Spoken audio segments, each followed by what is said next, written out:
తమిళనాడులోని ప్రముఖ పుణ్యక్షేత్రం పళనిలో తెలుగు రాష్ట్రాలకు చెందిన అయ్యప్ప భక్తుడిపై దాడి జరగటం, మరీ ముఖ్యంగా ఆయన దీక్ష మాలను తెంచడంపై తీవ్ర ఉద్రిక్తతకు దారితీసింది.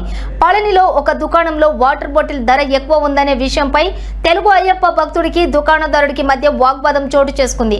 మాట పెరిగి దుకాణదారుడు ఆ భక్తుడిపై గాజు సీసాతో దాడి చేయడంతో ఆ భక్తుడి తలకు రక్త గాయమైంది. అంతటితో ఆగకుండా ఆ దుకాణదారుడు అయ్యప్ప భక్తుడి మెడలో ఉన్న దీక్ష మాలను కూడా తెంచేయటం భక్తుల మనోభావాలను తీవ్రంగా దెబ్బతీసింది. పరిస్థితి ఉద్రిక్తంగా మారడంతో పోలీసులు రంగంలోకి దిగి ఇరు వర్గాలను శాంతింపచేశారు. దాడి చేసిన దుకాణదారుడిపై కేసు నమోదు చేసి దర్యాప్తు ప్రారంభించారు. ఈ సందర్భంగా తెలుగు రాష్ట్రాల అయ్యప్ప భక్తులు పెద్ద ఎత్తున ధర్నా చేస్తున్న దృశ్యాలు కనిపించాయి.